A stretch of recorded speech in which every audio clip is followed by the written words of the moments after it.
Hi guys, this is Kara Rickman from Create Your Balance with Literacy. Let's check out my Schema Notebook. This is what I use for reading comprehension in my first grade class. So I'm going to go through all the pages with you, and these are only from the fall and part of the spring. And so I'm going to share with you what each page looks like and what activity I did for each page.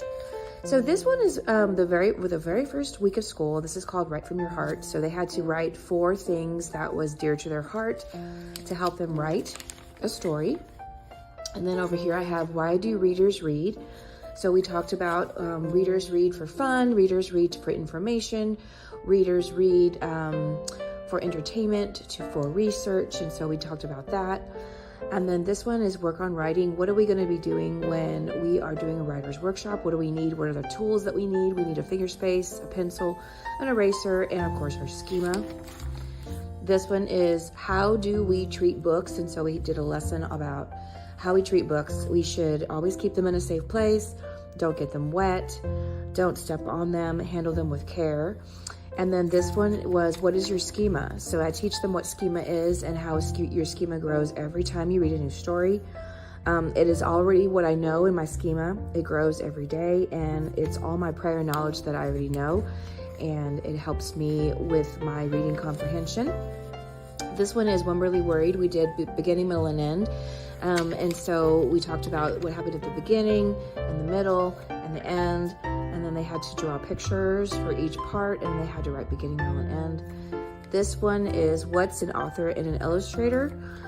We talked about Writer's Workshop, and we talked about what is an author and illustrator. What does an author need? What does an illustrator need? This one is what's your mental image for your first story. They had to create in their mind, they had to visualize their first story and then draw a picture of it. This was another beginning, middle, and end with the book Owen from Kevin Hinks. This was another beginning, middle, and end with the book Sheila Ray the Brave.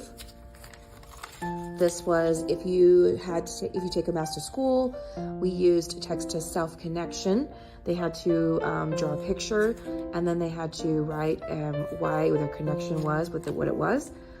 This one was if you get a cupcake. This is part of my author study in the beginning of the year for Kevin Hinks, and then for Laura Numeroff. This was if you give a dog a donut. If you give a pig a pancake for text-to-text connection. They had to draw 2 different books by Laura Numeroff, and then they had to illustrate 2 different pictures.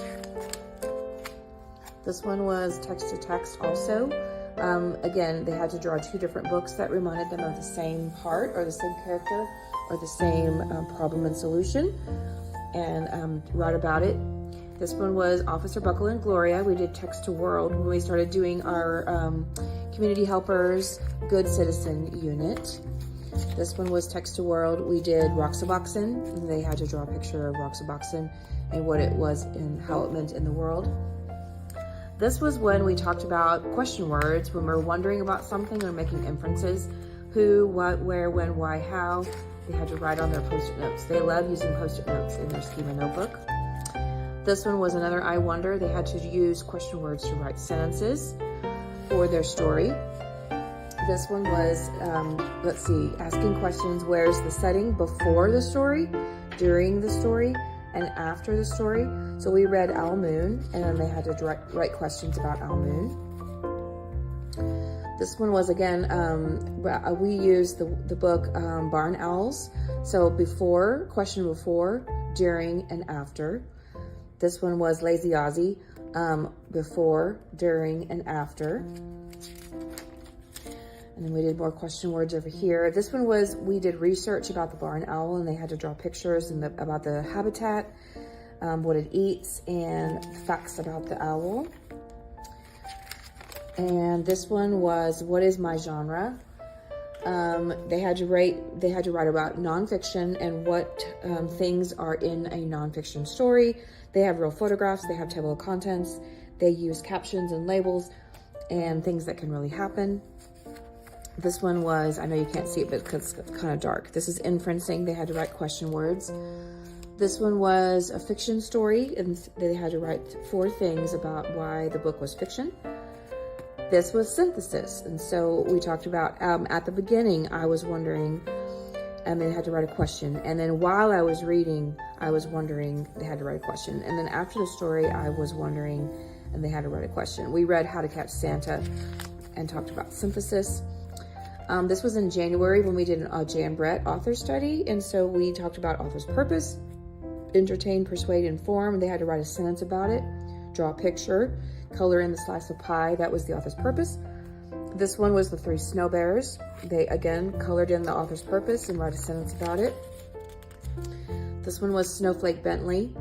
And so we talked about how Snowflake Bentley was a real person and how he helped America. And they had to write a sentence about it, draw a picture. This one was the hat. They had to write a sentence about it, draw a picture. This one was Tacky the Penguin. Same thing for that one. And then we moved on to elements of drama. So we talked about how drama is a play that's performed. They have a script, they have a scene, they have a dialogue, they have characters, they have a setting. So they had to create their stage. This one was when they had to create their own play with a story that they either made up or a story they already knew. And so they had to write the characters, draw the stage, write the title. She did Little Red Riding Hood in the script. And then we moved on to, when we did our weather unit, we did Thunder Cake. And so we talked about story elements. They had to write the characters, setting, problem, and solution, draw a picture of the story elements. And then we moved on to Valentine's Day. When we did Valentine's, we did theme. And we read The Queen of Hearts, and we read Valentine's Day. They had to write always, something the character should always do, and always and never. And then draw a picture and color it.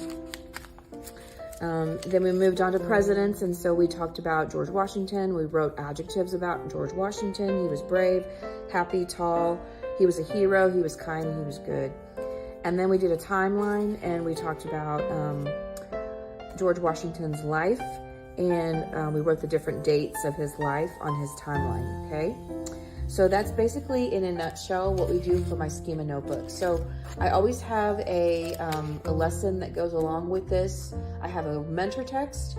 I have an anchor chart that goes along with this lesson, this skill. And I do this skill for a whole week. So if we're doing asking questions or question words, I will do it for the whole week. Okay, so they can have practice. If I'm doing beginning, middle, and end, I do it for the whole week so they can practice with their schema. So I tell them this is their Schema Notebook, and every time that they read a story, their schema grows and gets smarter. Thank you so much for watching. Let me know if you have any questions. Bye.